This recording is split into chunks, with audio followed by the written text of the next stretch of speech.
Hello, everyone. Welcome to the Commonwealth Club for today's program. My name is Melissa Kane. I'm a journalist and an attorney in the Bay Area, and I'll be moderating today's discussion. Now, we'd like to thank our members, our donors, and our supporters for making this and other programs possible. We're grateful for your support and their support, and we hope that others will continue to follow this example and support the Commonwealth Club. Now, as you may know, our special guest today is a former member of Congress, and I'm sure many of you have political questions. I know I certainly do, and I want to assure you we are absolutely going to get to some of those in today's program, but I just want to flag that we're going to start with actually talking about his new book. We are going to talk about that, and then we will get to some questions about today's current political climate and any other questions that you have related to that. So, to begin, when it comes to persuasion, we always, of course, want everyone to agree with us all the time. But how do we actually convince people that we're right? Well, today's guest is a former congressman who believes that one of the secrets lies in how you ask questions. His new book, It Doesn't Hurt to Ask, Using the Power of Persuasion, using the power of questions to communicate, connect, and persuade, he draws on his experience in the courtroom and the halls of Congress to teach us how to persuade, no matter the jury and no matter the cause. We're going to be discussing a lot in the next half hour, but I want to get your questions too. If you're watching along with us, please put a question in the text chat button on YouTube or in the comments on Facebook, and we are going to get to those later in the program. And so without further ado, let us introduce Trey Gowdy. Thank you for having me. Thanks for joining us here today. Let's start with a super softball question. It's a little early here on the for the Bay Area, so we'll start with an easy one. Just tell us how you came up with the idea to write a book about how to ask questions. It's not something we hear much about. Well, Tim Scott and I wrote a book together on unity, which is also a kind of crazy idea for two people in politics. And so we kind of wanted to figure out could we write another book together, and it became clear he's so optimistic, so hopeful, and I'm such a cynic that it became clear we couldn't write another book together. And so we're leaving the restaurant. I'm driving back home, and we've concluded he's going to write a book about his life, and I'm going to go work on my golf game. And he called me before I even got to my driveway and said, "You need to write a book about what you're passionate about, not Congress, but about the courtroom and how to persuade." And so you're a lawyer, you know this. We spend most of our time trying to get things more concise. We take a paragraph and try to make it a sentence. Writing a book is a challenge because it's the opposite. You're trying to make it bigger. The real hard thing for me was, as a lawyer, I don't want to say it comes easy because I was terrible when I started as a prosecutor, absolutely terrible. But you do question whether or not you can explain the power of questions and how to ask them. And once I convinced myself that I thought I could, then I loved every second of writing that book. Well, you sort of begin with a personal story about your best friend's mom and how someone's ability to ask the right questions really changed your life. Can you talk a little bit about that? Yeah, I think to persuade most effectively, you do have to have a relationship. You have to think that the person cares about you or has your best interest in mind. And I had graduated college with a history degree, but knew no history at all. Had taken the LSAT, but had decided I wasn't going to law school. In fact, I got a really, really small scholarship to go, and I had returned it already. I just said, I'm not going. And we went on this beach trip, and she just kind of sat me down, grounded in love, which, most effective persuasion is grounded in something like that. And she just asked me, she was a stay-at-home mom. She was not a prosecutor. She wasn't a lawyer. She was a stay-at-home mom who just kind of said, what are you doing with your life? And what do you expect from yourself? And before I had left for the beach, took her about 30 minutes. And I decided I was going to go do the hardest thing I'd ever done in my life, which is ask my father to borrow money to go to law school. That is still the hardest thing I've ever done. He's a doctor. He was not thrilled about me going to law school. So Jo Evelyn Cox is the reason that I decided to go to law school. It took her about 30 minutes. And it was just asking questions. What do you want to do? What do you want to accomplish? Why aren't your expectations higher?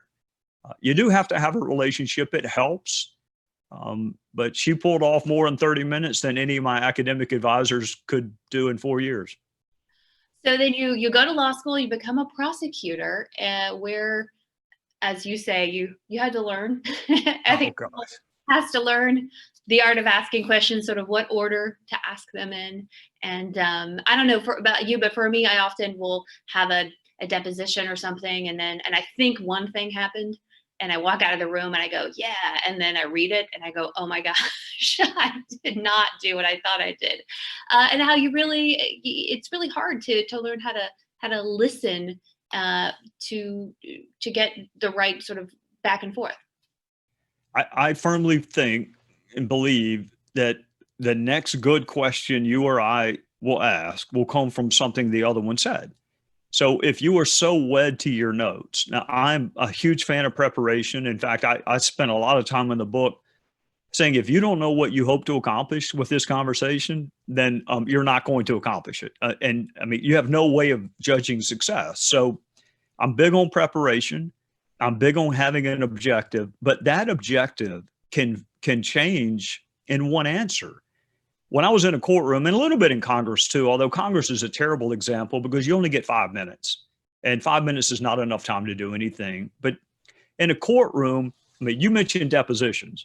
Imagine being in a criminal courtroom and you've never talked to the person before, and you have no idea what's going to come out of her or his mouth. So I drew this chart. If they say this, I'll go here. If they say that, I'll go there. The only rule I had was don't act surprised.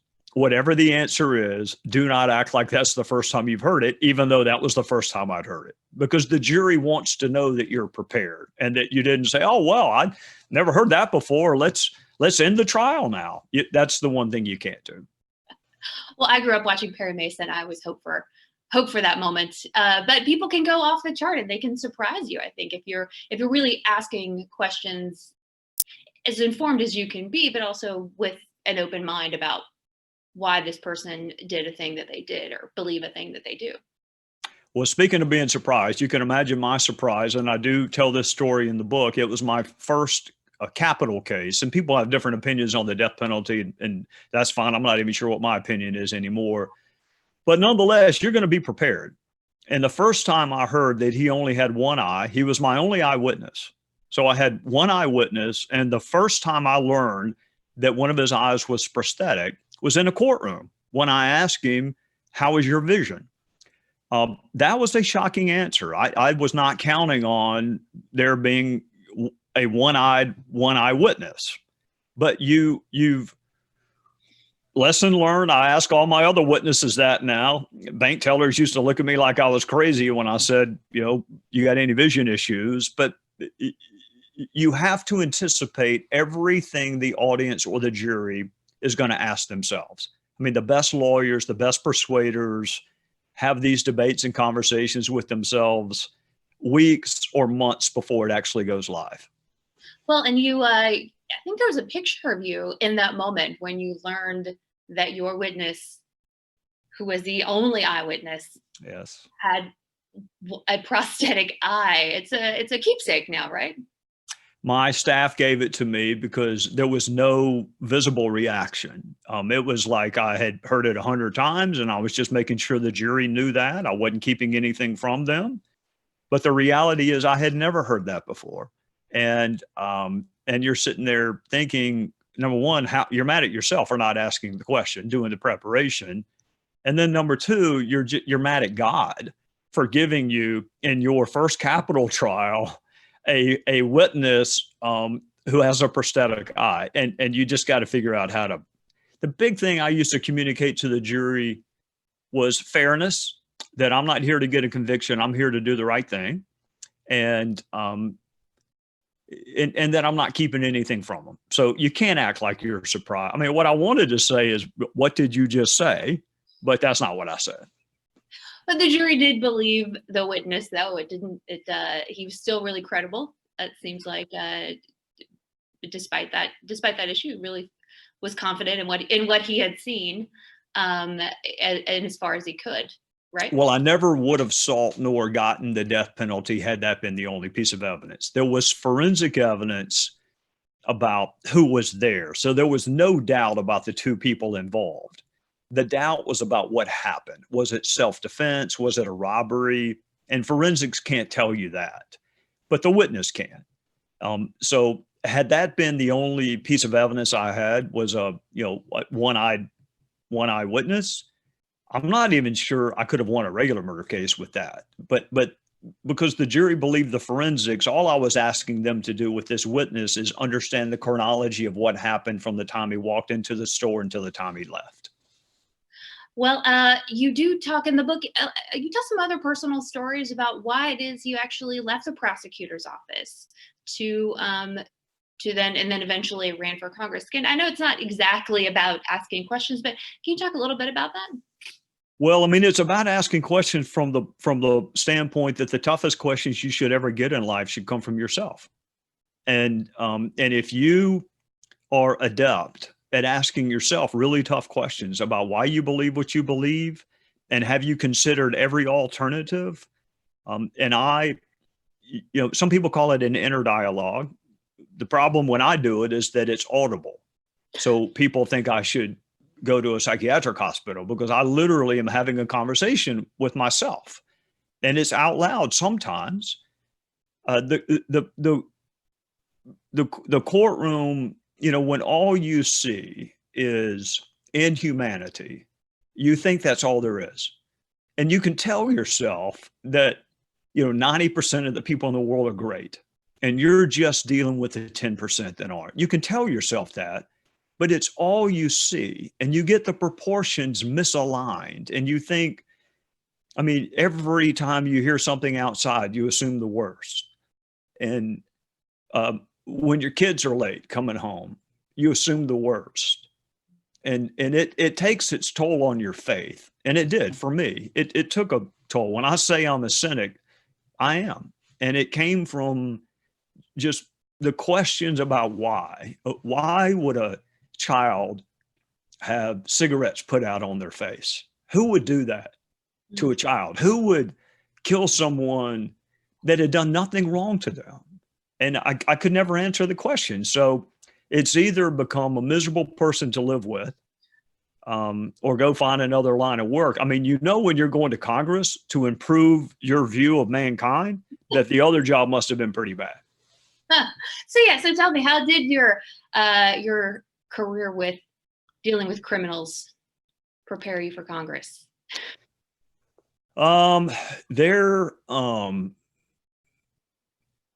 I would have a hard time finding a single person in Congress that I didn't have a good relationship with. And that's the great myth that we don't share with the public. And I don't know why we don't share it with the public. The first thing I did when I woke up this morning was to see how a friend of mine did in a Senate primary in Massachusetts. And he did not win. So the next thing I did was send him a text. And you would never guess that I would be following that race or care about what happened to that person, because we never voted the same. And then we get on a text string and it's about half Republicans and half Democrats trying to see what we can do. And there's nothing you can do the day after a race, but what can we do a month from now or 3 months from now to kind of pick our friend back up? We get along much better than we want anyone. That doesn't mean we're not dysfunctional, and it doesn't mean we're effective, but this myth that we're constantly in a state of war with one another is just not accurate. And you put on a pretty good show. It's like, I feel like it's pro wrestling sometimes. Everyone. It is, but I will say this. I teach a class on Congress at a small liberal arts school, and I asked the kids last night, all right, who can name the most number of members of Congress? And somebody felt like they could name 30. And I said, well, you have 405 left to go. So are you really going to draw your opinions from such a small sample size? What you see on television are primarily leaders on the Republican and the Democrat side, or people who are most animated about that issue that night. What you don't see is this person who's on MSNBC going to dinner with this person who's on Fox 5 minutes after they get through saying what a terrible person the other one is. So, I mean, you're a lawyer, you know, we can do that. We can be mean to each other and go to dinner. Most people don't get that. But Congress is what? I mean, maybe 2/3 lawyers. So I guess we're just better at doing it. At hiding. At Well, being disingenuous. Yeah, being disingenuous. Yes, we're better at it. well, when you got to Congress, one of the things you talk about in the book is that when you're dealing with a jury, at least you have people who have sworn to have open minds, who have said they'll keep an open mind and really take everything in and try to make a decision based on the evidence. And then you get to Congress, and that's not the ability to persuade is very different there. And even if you were successful at persuading, I'm not sure you would see any manifestations of that. And that is because one of two things: either we don't try to persuade our base, and I think politics now is almost all about the base. I mean, there's very little persuasion that takes place in politics. It is ratifying or validating what a group already believes, because almost all districts are primary districts. There are very few November districts. And if you don't win in the primary, I can promise you're not going to win in November. So is there, Tulsi Gabbard and I did an amendment together. All right. So she was one of my favorite people in all of Congress. There are these episodic examples of working across the aisle. But if you'll notice, Tulsi did not do well in the Democrat primary. And I certainly didn't run campaign ads saying, hey, look at me. I reached across the aisle and worked with a progressive Democrat from Hawaii. There's no reward in base politics to doing that. I get it all the time. I hear the question all the time. Why can't y'all work better together? Because the people that do the nominating in politics, that's not a high priority for them. Well, yeah, we have this top two primary system in California. We're one of just a handful of states that have it. And it's interesting. There's the parties hate it and the public loves it. If you look at the polls in California, every couple of years, there's this effort to, and it's only state offices, right? We obviously can't do that for federal offices necessarily, but people who are regular people get that the primary does have this ability. The primary system really has this ability to warp public sentiment in the way it comes out. I think, if I'm not mistaken, that y'all also have, your legislature doesn't draw the political lines in California. Y'all may, or maybe it's Arizona, but I know some states are experimenting with having non-political bodies draw the lines. Yeah, that's a commission, and Arizona's is actually based on ours. Okay. I worked for a federal judge that was on a panel that drew the lines in South Carolina because the legislature did not draw the lines correctly. And that was fascinating to watch. 3 federal judges who have lifetime jobs and don't need to worry about politics, how they decided to draw the political lines. You certainly can't do it on the basis of race, and you cannot dilute majority-minority districts. The real question is, can you do it based on politics? And, the arguments on both sides of that, I mean, do you really want to pit a bunch of Democrat incumbents against one another in California? I mean, do you want to pit Adam Schiff, Zoe Lofgren, and Nancy Pelosi against each other all in the same district? Or are 2 of them then going to move to other districts, which you have from time to time? See that. I think redistricting is probably what contributes to the partisanship more than anything else. Just having been there, 8 years, I would say it's redistricting.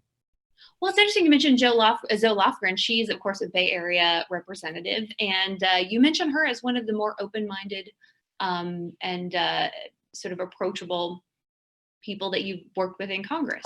I loved her. She was smart. She was prepared. Zoe was actually up to be the chairperson of Judiciary and lost to Jerry Nadler. And that's kind of an inter-family battle. Wow. But I do wonder, watching impeachment, would it have been different? Zoe just has a different way about her. And I wish I had a nickel for every time she came and found me on the floor of the House and said, look, we don't agree on 99% of life, but I found this 1%.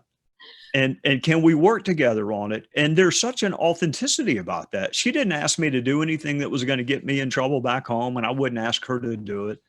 but she was really intentional about finding something we could do together. And she was one of my favorite colleagues. I think she's super smart. I like to listen to her ask questions. She's always prepared. And I don't know that I've ever heard her raise her voice. Well, she's not as someone who lives in the Bay Area and sort of covers politics, is interested in politics. She's not one that's going to be at every event. She's not a cut the ribbon, kiss the babies, always sort of out and about at different events kind of congressperson. She seems somebody who really is in there doing the really hard work of reading everything and doing the research and the less glamorous parts of being a member of Congress. That's at least just the perspective of someone who that's a pretty good perspective. Zoe is not a look at me kind of person. Right. Absolutely. Now, when we do have an audience question here that says, usually both sides are trying to persuade, especially I'm sure when you were in Congress. And do you approach that as a sort of win-lose outcome, or is there a way to sort of get to a win-win even when you've got an agenda of persuading the other person? I think there are a few instances where both sides may be trying to persuade. I think what I notice more than anything else, first of all, we have to identify what group is still persuadable in our country. I mean, how big is that group of, quote, undecided voters? What I saw more than anything else was, how do we ratify our base, validate our base, keep them energized, and maybe possibly appeal to this group that we're not currently doing well with? That I saw this attempt to kind of navigate this really narrow path, but no matter what, you're not going to alienate your base. And that to me is what's wrong with politics now. Is I can't remember the last elected official that I thought was really trying to persuade people that did not agree with them. In other words, not get them to convert, but get them to say, you know what, I never thought of it that way. I'm not with you yet, but you've given me a different way of looking at it. I don't see an effort to do that in politics. There's an effort in every other facet of life, but in politics, when I watch the conventions or I see press conferences, it is primarily, I've got to keep this believed majority. I've got to keep it. And that's a very different dynamic than trying to actually persuade people that maybe you're not as bad as they thought you were. And do you think that that's just a function of fear, people just trying to keep the voters that they have instead of really focusing on expanding and maybe risking the loss of some of those base voters to try to get new voters? Yes. Is there a lack of courage, do you think? I think it is a function of primary politics. I would never have lost to a Democrat in my district. You could run any Democrat you want. I wasn't going to lose. I could only lose to a Republican that said I was not whatever enough. Mm-hmm. And in my district, it would be I was not conservative enough. And that's what I heard a lot. Even me, I heard it a lot. Mick Mulvaney heard it a lot. So you're so busy looking to your right or left in a primary. I mean, look, I mean, some chairpersons lost on the Democrat side. Neil, who's the chairman of Ways and Means, was in a tough re-elect to the left. Elliot Engel, I think, lost, right? Chairman of Foreign Affairs. I mean, so these are chairpersons. The power used to mean something in Congress. I mean, for us to have a chairperson is a big deal for our district. Not anymore. If there's someone more progressive than you or more conservative than you, we're going to run you out. So you're not looking to the middle, you're looking to the sides. Well, one of the things you talk about in the book is that persuading people really takes listening and really takes incremental change, that people don't just wake up one day and say, I'm going to do a 180 on this issue or that. And that may happen from time to time, but by and large, change happens slowly in small increments. And that's why asking the right questions to try and sort of lead them along even a little bit can be really helpful. What are some of the mistakes that you see people making when they think they're persuading or they're trying to persuade other people? that they don't communicate their own persuadability. I mean, if I were to tell you that I have the right answers on gun control and you need to listen to me and I'm really not interested in what you have to say, my guess is you're not going to find me very persuasive. If I were to say, tell me how you think, what law could we pass tomorrow that would limit our exposure to mass killings? Then you're talking to me. I'm evaluating whether or not that really should be number one on your list. I'm evidencing to you that I care about your position, and I really do, because one of the mistakes that some folks on the other side make is they'll start with something that is not causally linked or connected to their desired outcome. So, but I have communicated to you that I am persuadable because I've asked you to tell me what you think. I begin lots of sentences with "I'm open to." I say it all the time. I am open to you convincing me I am wrong. I think the mistake people make is they confuse persuasion with proselytizing, that I really need this time to tell you how wrong you are. And what I should be saying is all the facts I have led me to this conclusion, but I am one fact away from believing that there's a better way. And now it's your turn. You go. And then with the power of questions, I mean, let's assume you pick the gun show loophole, which some people do. They say, well, that's what we need to do first. We need to close the gun show loophole. Fair enough. Consider it closed. How many mass shootings would that have prevented? Chances are they don't have the number. And when they find the number, they won't like it because it's not causally linked. So the questions, getting people to support, same thing you do in a courtroom. It's cross-examination, but without the, but with the air of, I need you to educate me. I need you to help me. I say it all the time. I need you to help me understand. Sometimes I mean it, sometimes I don't, but I always say it. I need you to help me understand. Persuasion requires us both to be persuadable, because I can't ask you to do something that I'm not willing to do. That's hypocrisy. And I can't think of anything less persuasive than hypocrisy. Right. Or yelling at people, or thinking that this one fact is going to change everything. I think I see it on different sides of different issues where people are just, they go, oh, okay, well, if this one thing happens, then everyone will have to believe X. And you know, that's probably not going to happen that quickly, that easily, with that, one, thing. You know, the number one thing I used to get asked at the grocery store, why don't y'all have a press conference and just lay out X? As if that's the only thing keeping us from winning the issue of the day, is we just need one more press conference. But it's those folks that are so wed to what they believe. But what you got to do is ask them, why do you believe it? I mean, give me the evidentiary basis for what you believe, and what other options have you considered? So maybe pick whatever issue it is. I mean, if they can't tell you, and it's got to be more than, well, I've always believed this, or my parents told me, or the preacher said it, that's not going to hold you in very good stead. I get in tons of trouble when I say this, so I'm going to say it again. I am one fact away from changing my mind on almost any issue. The bigger the issue, it has to be a really compelling fact, and you're going to have to establish it by a high level of evidentiary burden.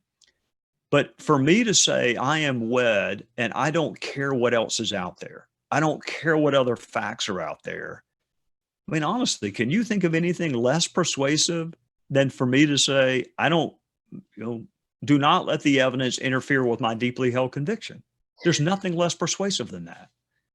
When I was reading this book, and when Abraham Lincoln first declared his intent to run for Congress, he wrote, you have to write a candidate statement. And in his candidate statement, and I'm paraphrasing because he wrote it much more eloquently than I'm about to say it, he said, I promise to change my mind if the facts warrant it.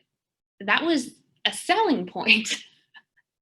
at the time, not something to be hidden from public view.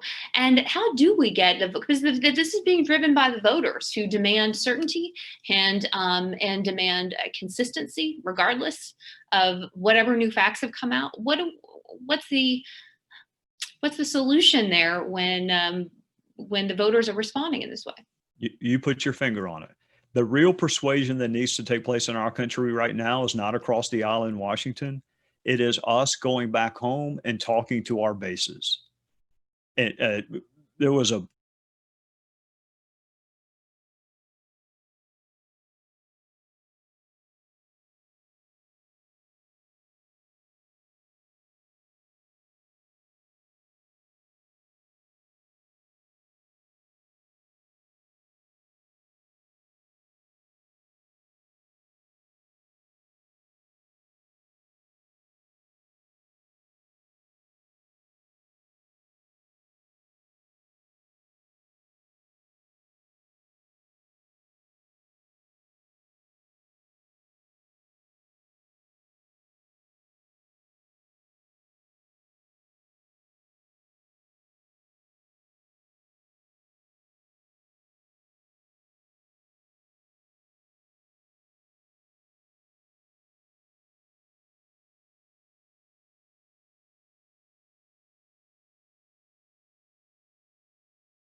I did behind closed doors, no time limits, no, interrupting the witness.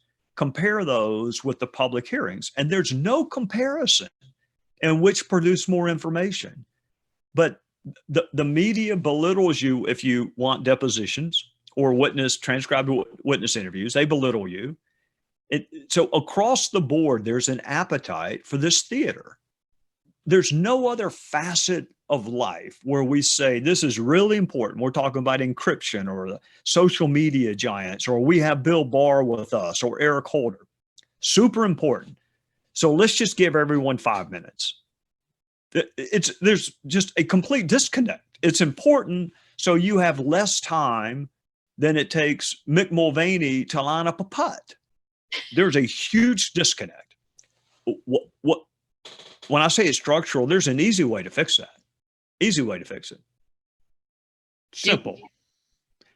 Republicans, you get an hour. Democrats, you get an hour. You can spend it however you want. And then what you begin to hear are those individual members who may not be good at asking questions, and they're going to lose their 5 minutes of fame. So you're going to find the people who are good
in my own life who are on social media a lot, some of whom are related to me, I would just say, how do you know that? And what are the limits of your knowledge?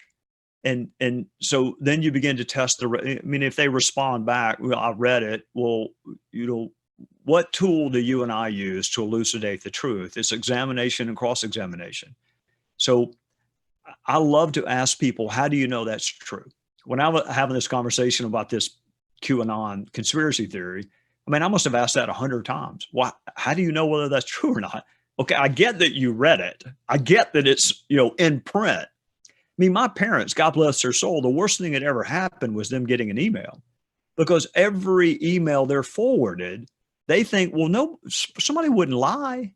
I mean, when they tell us that you have lifetime salary because you serve one term in Congress, they wouldn't lie about that, would they? Yes, Mom. Yes, they would. How do you know that? You can't simply. So what would I do if I were on Twitter? How do you know that? What are the limits of your knowledge? Have you asked them? Is there any evidence on the other side? Are there any studies that indicate otherwise? When I read headlines now, use the word grill. That word is used more by the headline writers at Politico and The Hill than any other place. Even outdoor grilling companies don't use the word grill more than Politico and The Hill. And if you watch it, it's really not a grilling. They may be just good, fair questions, but they need you to click. So what I'll tell folks, if you want a higher level of discourse, require it. Don't engage with people. If they won't answer, how do you know that? They're probably not worth your time. Well, it's interesting. We in California, we've gotten more and more decline to state. That's our sort of not Republican, not Democrat voters is the largest, is growing the most of any sort of party that we have out here. The Republican Party is as shrunk down to a size. It hasn't moved much. The Democrats are shrinking a little bit, but it always struck me that the fact that you're a member of a party, why should your opinion on one thing automatically lead to your opinion on the other thing? And a good example would be, why would your opinion on abortion rights influence your opinion on foreign affairs? Or, what I mean? There seems to be some group of people who are willing to sort of just buy the whole party line instead of stopping to say, wait a minute, what does this have to do with what I truly agree with the party on? And why am I just sort of espousing this view because my friends are telling me to, or because other members of my party are telling me to? Are they really connected? There have to be more than just two blobs of ideology in the world, right? And I think maybe this, the elusive independent, as you point out, is really the only moderately persuadable person left. Well, in terms of getting the big prize, which is the vote, yes, it'd be very tough for me to convince someone that was pro-life to vote a Democrat in most House races. It'd be tough. In the old days, you could be fiscally conservative, socially moderate. You would hear that from time to time. That's a dying breed. What I've noticed, and again, if you don't listen to anything else I tell you, and there's a good chance that that's going to be true, but trust me when I tell you this, politics reflects. It reflects what they think the voters want. And my fear now is that 99 is a failing grade on both sides of the aisle. When I see my friend in Massachusetts portrayed as not being sufficiently progressive, when he may have been the most progressive House member I worked with, or when pardon me? Is it Kennedy? Yeah, Joey. Yeah. Joey. Yeah. Okay. Joey to me was the most authentically progressive person that I worked with, but he lost a primary because he wasn't progressive enough. And then you see Republicans where 99 is a failing grade. And so is that the fault of the candidate, or is that the fault of the people who pick the candidate? The easy thing for me to do is to blame members of Congress. That's easy. I could survive a long time doing that. But politics reflects, and evidently they think that's what the voters want. So it's incumbent upon the voters. I mean, I don't know how many people listening today split their vote. I mean, how many of them vote all R, all R or all D?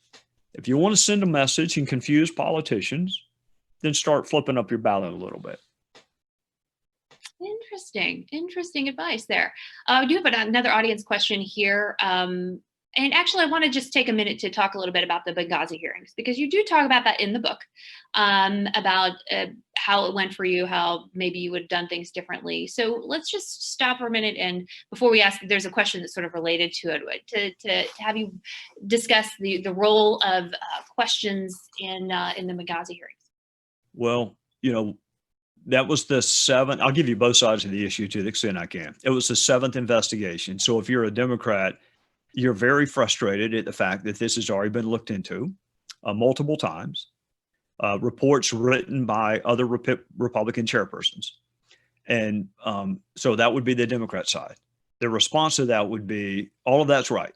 Factually, you're 100% correct. How did they miss the following things? Because none of the other seven read Ambassador Stevens' emails. So if you agree that Ambassador Stevens' emails would be relevant to what he was thinking, why he went to Benghazi from Tripoli, his emails may help. But if you haven't read them, you won't know what's in them. And if you didn't bother to ask for them. So I kind of justified in my mind that there were questions that, despite the number of investigations, still existed. So you're fine to say, well, the Republican chairpersons didn't do a good job investigating it. You're fine to say that. I would rather you say that than to say that the questions weren't worth answering. Where I made mistakes in my mind, there were multiple ones, but I was slow to send subpoenas. I really thought, if you view this as the deaths of 4 Americans, just take her out of it. These are the deaths of 4 Americans. Take the secretary out of it. Finding out what happened, can it be prevented, lessons to be learned, then to me it was like a homicide case. And I know how I used to work homicide cases, and it wasn't in public hearings. So I was on with, I don't know if it was Colbert or Bill Maher, or one of those guys that's crazy about me. And he mentioned all the public hearings we had in Benghazi. We had 103 witness interviews. Over 100 were done behind closed doors. We had one really high profile hearing, which was a disaster, by the way. And that was Secretary Clinton. All the rest were done behind. Leon Panetta was done behind closed doors. Ben Rhodes was done behind closed doors. Susan Rice was behind closed doors. I got a lot of flack from Republicans. They wanted Susan Rice done in public. They wanted that spectacle that you and I talked about. I wanted 3 hours with her so I could understand what happened. So I got the jury wrong. I thought that if you did things a certain way, that even your critics would grudgingly say, all right, well, you're not just in it to embarrass the following people. First hearing we had, the Washington Post was complimentary, which is the 7th sign of the apocalypse. But Dana Milbank wrote an op-ed piece, "This is the way congressional hearings should be run." That was the first one we had. And then we had another one. And then it became clear to me, meanwhile, look, I'm getting pressure from the right that, we're not necessarily looking for you to run the hearings this way. And I think the Democrats were getting pressure. Elijah, whom I loved, God rest his soul, I think Elijah was getting pressure. We don't need Republicans receiving positive press in the Washington Post. That is not in our best interest. So we began to fight a little bit publicly, never privately, but a little bit publicly. When her email was discovered, by the way, by the New York Times, not a bunch of right-wing nut jobs, the New York Times wrote the first story about her email. I knew that she had private email, but we didn't leak it. New York Times wrote the story. I knew that the whole dynamic would change, and it did become about her and not about 4 people who died and those that survived.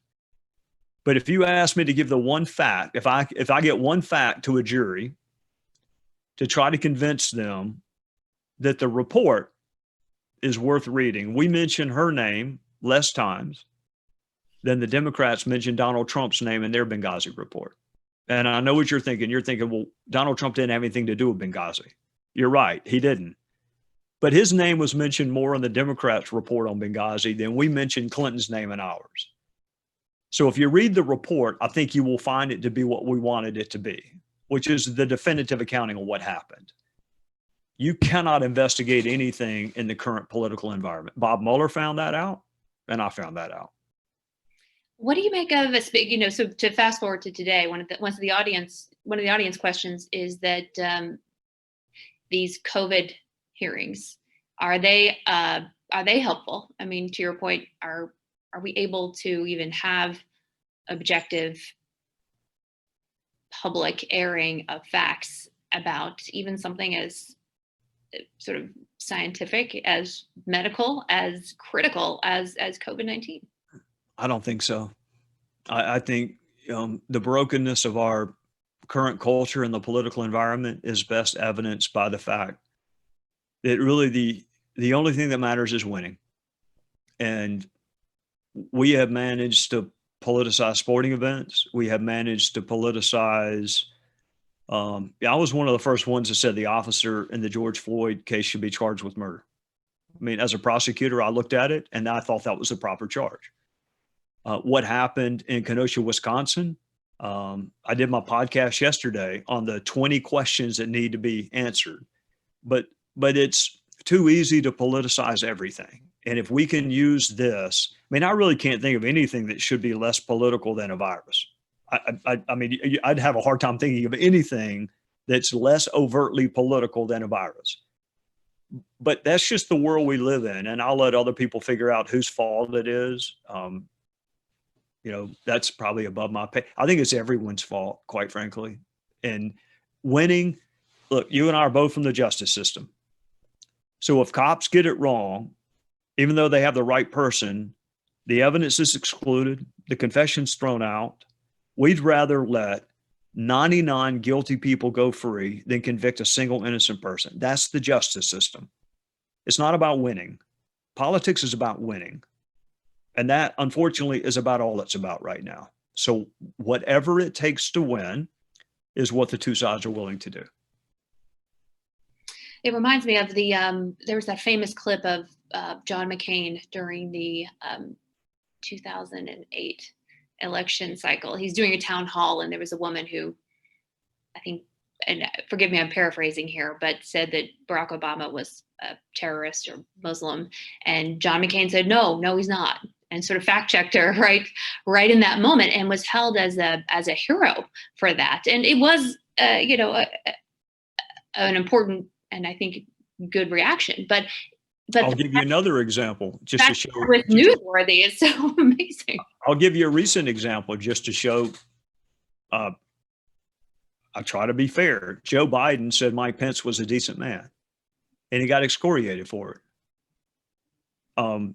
Kudos to him. Look, I wouldn't vote for him. I mean, I wrote about it in my book. I would never vote for Joey Kennedy. Joey Kennedy would never vote for me. We should not vote for each other. We have different views of the role of government, but I would trust him with the most important things in my life. And sometimes that's enough for a relationship. I got family members that wouldn't vote for me if I ran again. They shouldn't vote for me. I mean, I don't represent what they want. So why would they vote for me? But it doesn't mean you can't have a relationship. I think now, if you're on the other team, you just must be all bad. Well, you said the B word, so I do want to go ahead and get your take on what is happening right now with the current election. We have an audience question here that says, if you could give Democrats one piece of advice heading into 2020, what would it be?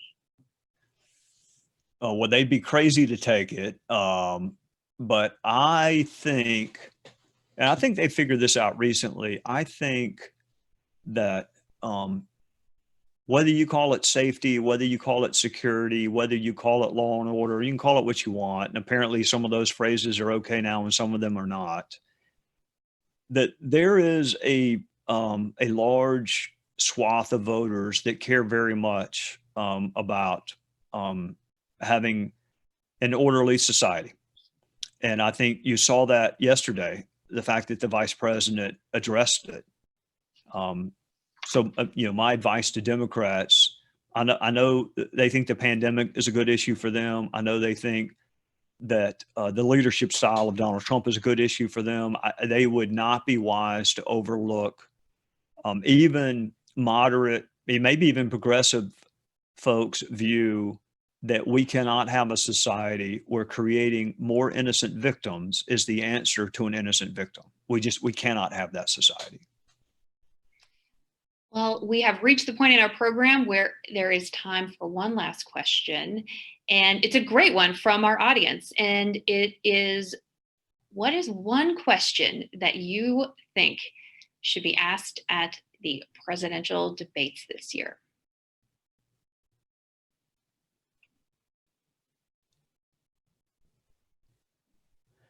Oh, you're going to think this is a cop out, and maybe it's just because I've gotten old and gotten soft, but I would make them say something that they respect about the other one.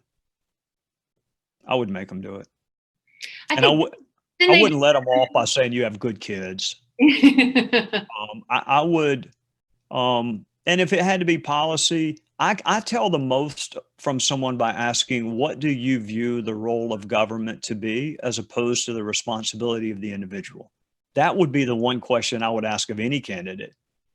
Because if I understand how you view the role of government, as opposed to what my individual responsibilities are, I have a better idea of whether you're persuadable. I had a kid last night in the class. He thinks that government should provide everything. I'm probably not going to persuade him.